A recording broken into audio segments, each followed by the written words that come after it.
Voice of sharing, 旅人那乡。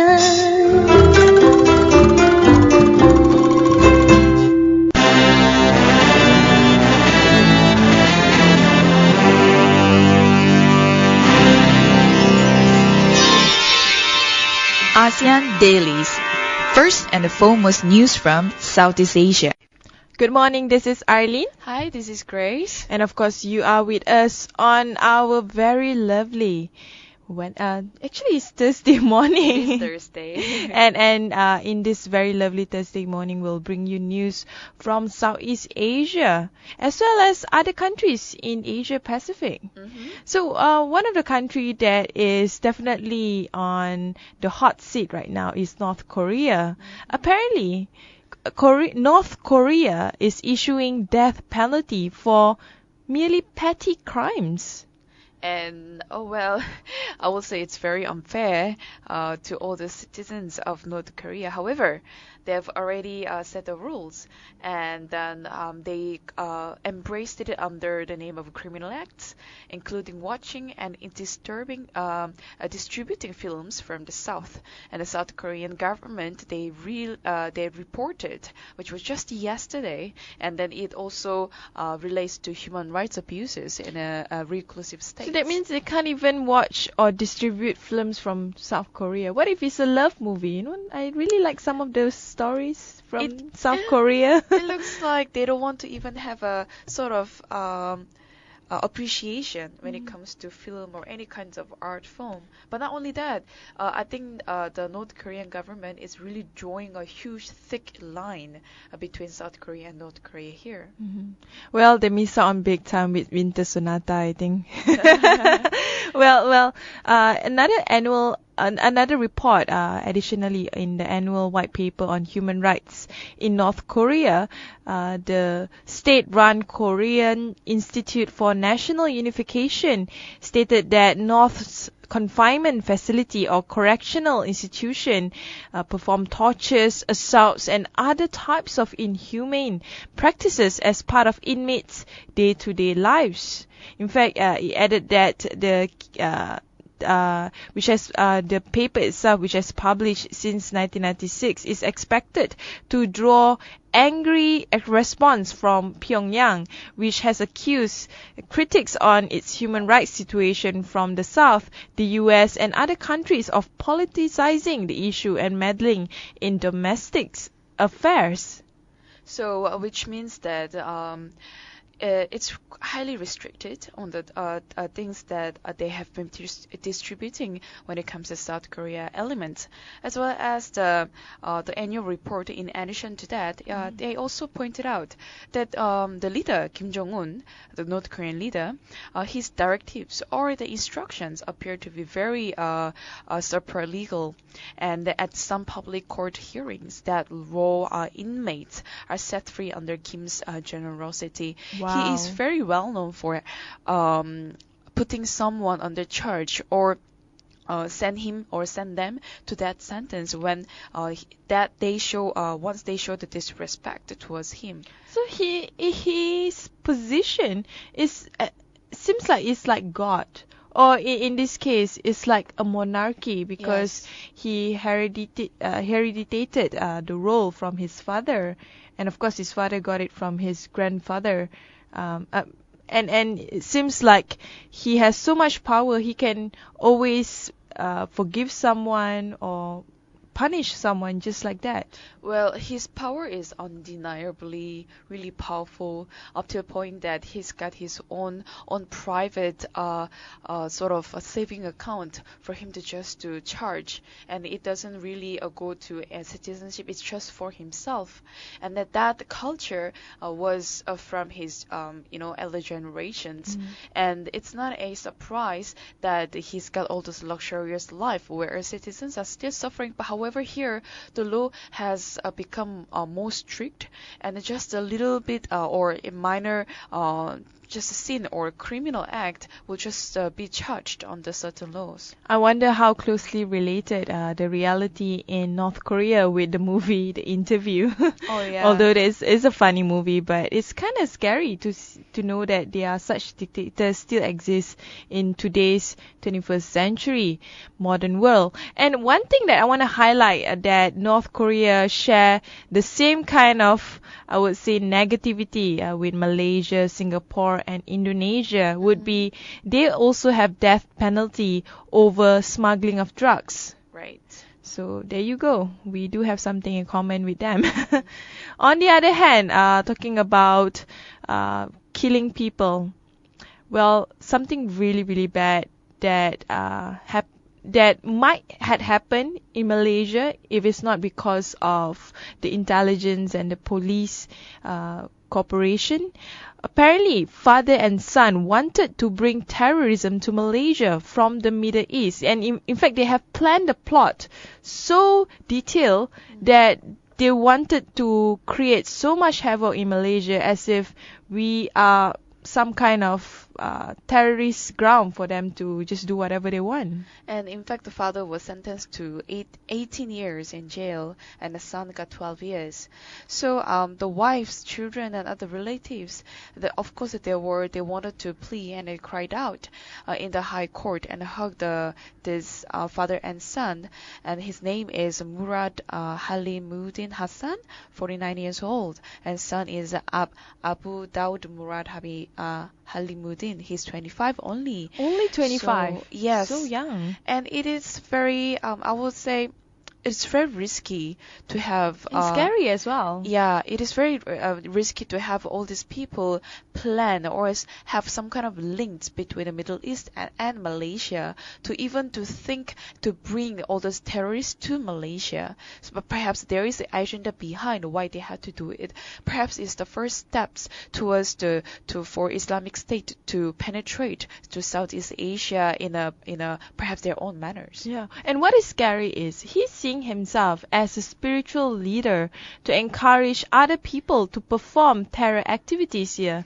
So he's not just doing this by his own, although he and his son has been caught by the Malaysian police, but he's actually planning for the long term, which is to brainwash people. In fact, he has already nabbed 20 people under his wing as his Padawan, terrorist Padawans.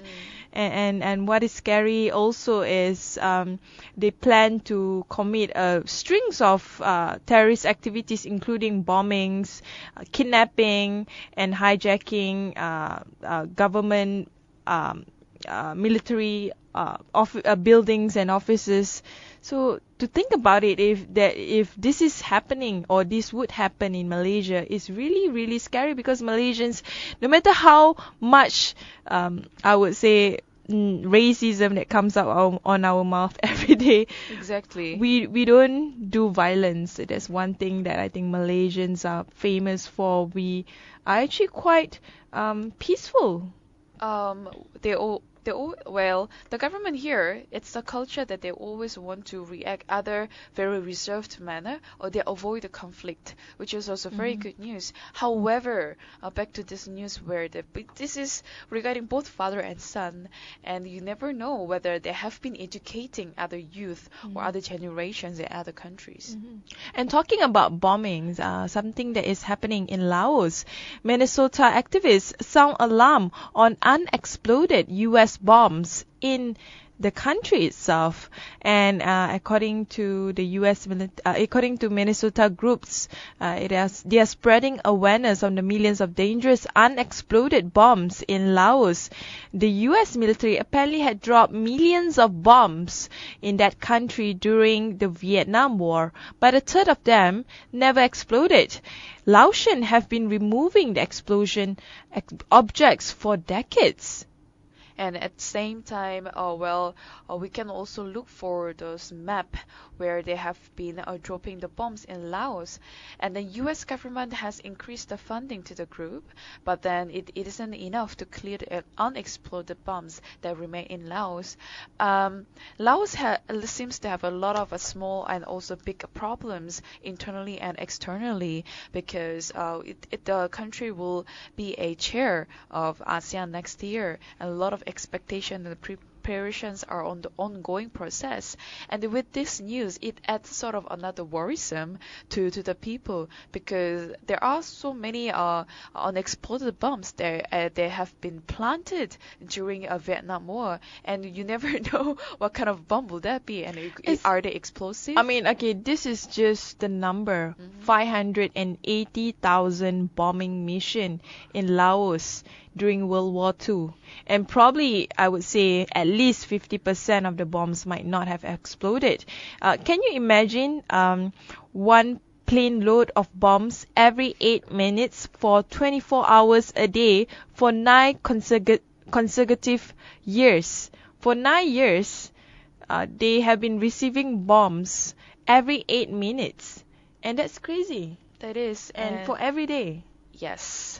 So we actually don't know what the government will do to remove all those bombs from the country, but that's still, the amount is still a quite large amount that it's very risky, and it's also dangerous just to mention that there are bombs in the country. And we will take one short break. When we come back, we will bring a bit more positive news from Southeast Asia.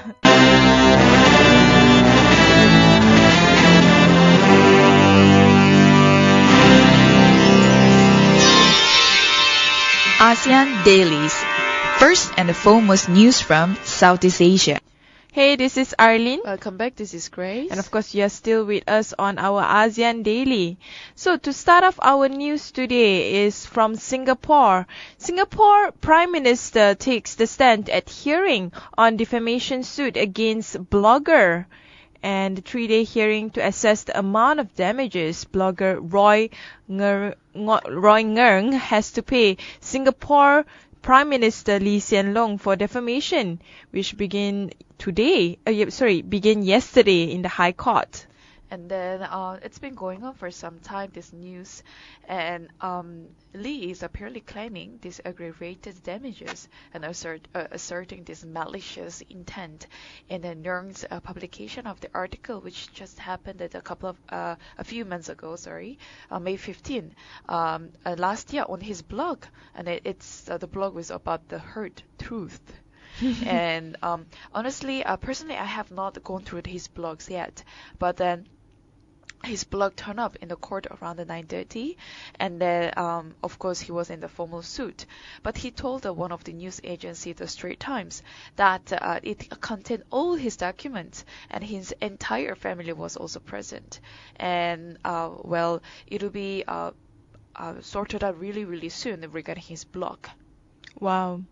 So that means there's another hit for Singaporeans government when it comes to human rights issue again. And in this case also the same issue, freedom of expression. Of course, a lot of Singapore is well known for a country that is strictly controlling its people when it comes to what they can say or they cannot say, especially against their government. And for Roy Ng, of course, he in his post he has made the allegation that the money, which is the CPF fund, equivalent to the Social Security funds, is being misappropriated and is unconditional and unequivocal. And of course, he's blaming it on the government, which is the current Prime Minister, for mishandling it. And because of that, the current government is suing him on that note. But he's suing him on a very large number of money. He's ordering Ng to pay 6,000 Sing dollar to Lee for legal fees. But there's not just that. On top of that, 29,000 Sing dollar in legal fees and related expenses the blogger had paid on February 6th. And there will be more charges, that means that he has to pay more money to the prime minister. That's scary. I guess if they want to make a lot of noise, they should come to Malaysia. That I have no say in this. And on the other hand, when it comes to Vietnam has slammed Cambodian activists over border protests. Vietnam yesterday condemned what it called as an attack by Cambodian activists on Vietnamese police and citizens living near the two countries' border, which left more than a dozen people injured. And 250 Cambodian activists, including a lawmaker with the opposition Cambodian National Rescue Party, illegally entered Vietnamese territory in the southern province of Long An over the weekend.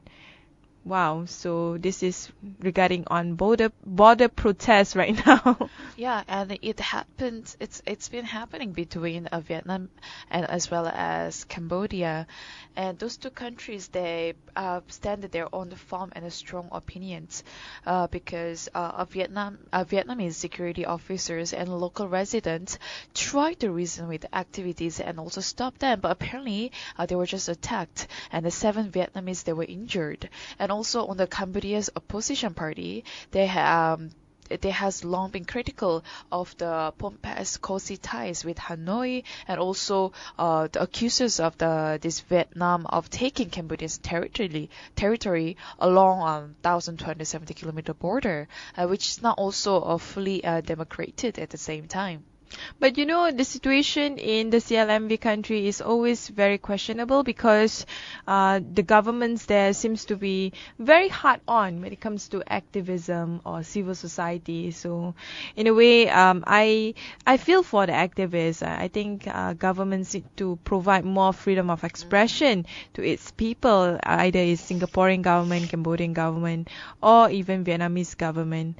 On the other hand, more news on ASEAN migrant crisis. Right. Apparently, it may worsen with the free labor movement under the ASEAN trade bloc.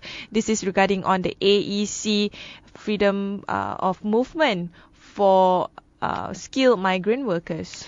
And the more concerns to be arise regarding this the migrant crisis, and the trade bloc offers about the labor movement, and something that we've been talking about both unskilled and skilled labor movement. And apparently it wants Thailand's vice chairman of board of the trade, Dr. Jingjai Hachatlash, at Economic Leadership Forum that happened in Bangkok, which just a few days ago. Here, the major problem with the free movement of labor. This is what we have been discussing and highlighting so far, and it is ongoing a big problem for Thailand and also other ASEAN nations. We already have a lot of problems, Yes. especially a report of by UNHCR regarding on irregular maritime movements in Southeast Asia, indicating around 25,000 Rohingya and Bangladeshi migrants being victim of human trafficking. This is just January to March this year. Can you imagine if it's over a decade or half a decade period? And what is even crazier is with the AEC next year, the problem will only be for not only be for Thailand, but also 9 other countries in Southeast Asia if they are not used to the kind of free movement. Also, immigrant labor in this country, they are from other ASEAN countries as well. So it has to be dealt in a way that we create mutual human rights mechanism in all 9 countries, and this is one of the Achilles heel for AEC that I think all of the governments in Southeast Asia do not want to deal with. For sure, and that this could become very serious if it's not considered properly, because not only Rohingya and Bangladeshi, because and also there are so many other minorities when it comes to Southeast Asia, and that they shouldn't be taken for granted when it comes to certain perhaps the work or skillful the commitment they have to commit. So this is something that before we reach the AEC end of this year, it's needed to be highlighted and then considered. With that, we will take another break. When we return, we'll move on to economy and also social cultural side of Southeast Asia.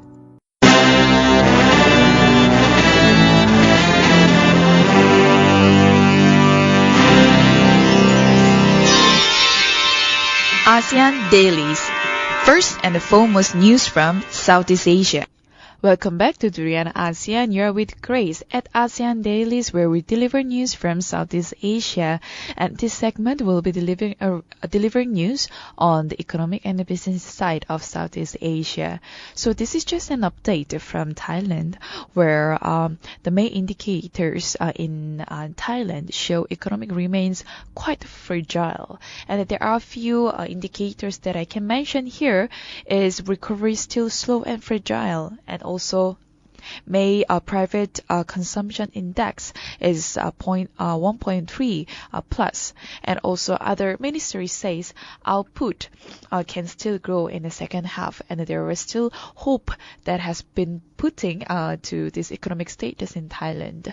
So the country released this week manufacturing output data and also tepid investment and the consumption indexes that provides fresh indications that junta has not been able to pull Southeast Asia's second largest economy out of this rut. And the industry ministry, he mentioned that the May output dropped around 7.6% from the year earlier, and the largest fall since March 2014, which is quite a worrisome when it comes to Thai economical states, because Thai is mainly attracting a lot of tourism, and also a lot of business are going on when it comes to technology and other perhaps other sections. And when you talk about the domestic demand and the reports, they are in the Thailand's main growth drivers, and also neither has fired well for a long time. So the growth was only 0.9% last year, and the central bank has cut its 2015 forecast to around 3.0% from the 3.8%. I can see that there is an increase in terms of the percentage. However, it is the economic, when it comes to economic recovery in Thailand, perhaps it will continue to be very slow and fragile. And also in addition to that, orders merchandise exports remain pretty sluggish, and also private spending softened.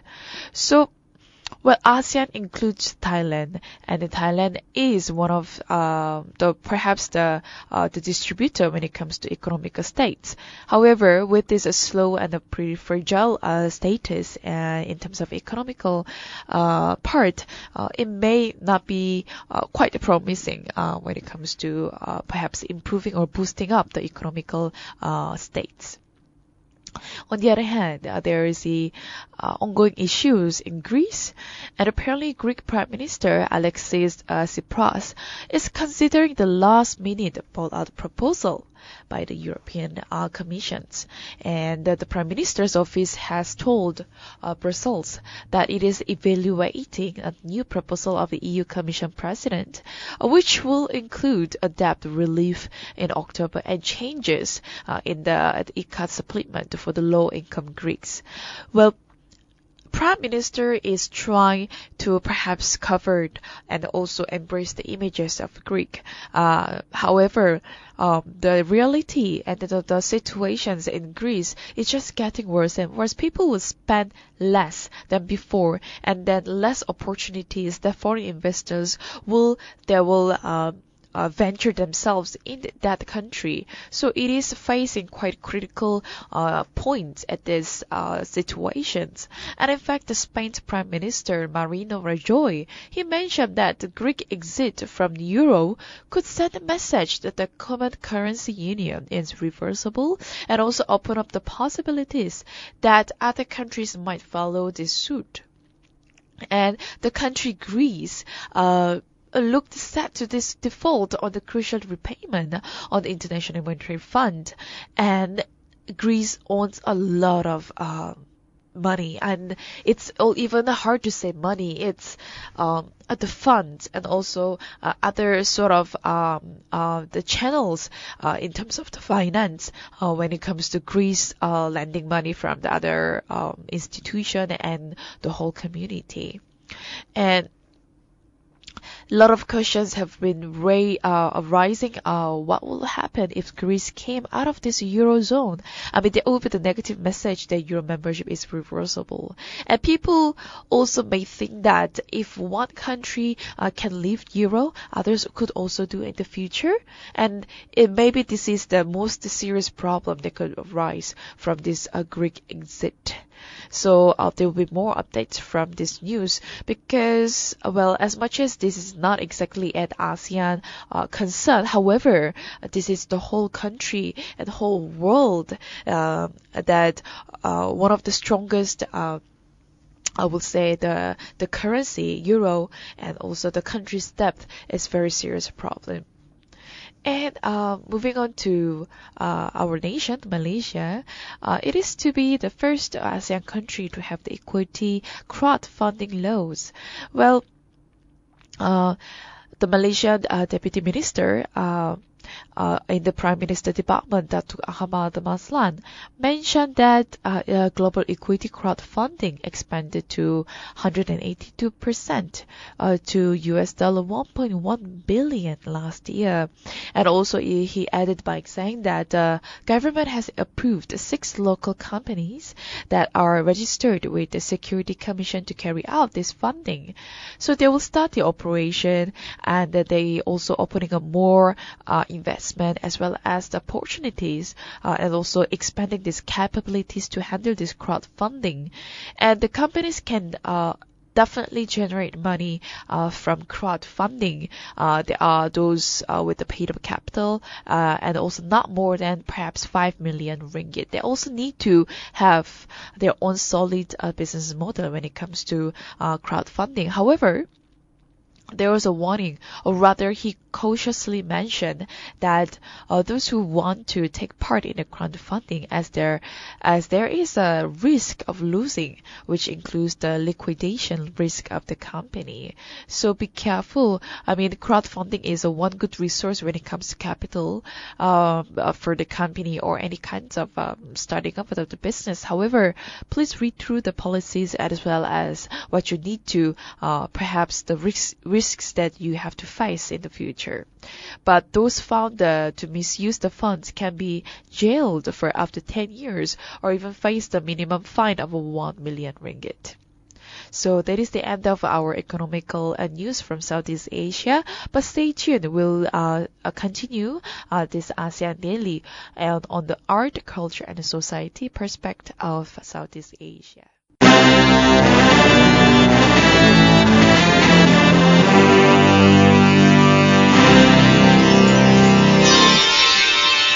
ASEAN Dailies, first and foremost news from Southeast Asia. Welcome back to Drian ASEAN, the voice of discovery and sharing. And you are now at the last segment of ASEAN Dailies on social and the culture part of Southeast Asia. So let's start with Laos again. And let's see how tourism in Laos, Cambodia is galloping ahead of Vietnam here. So Laos has no coastline and focuses mostly on culture as well as ecological tourism with these 2 UNESCO heritage sites. They're all called the Wat Pho Temple and the Lu Prang Bang town.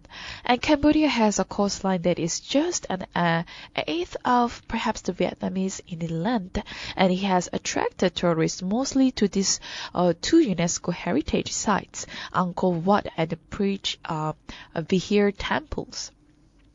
And Vietnam tourism has more attractions, including long coastline with the beautiful beaches and 8 UNESCO heritage sites.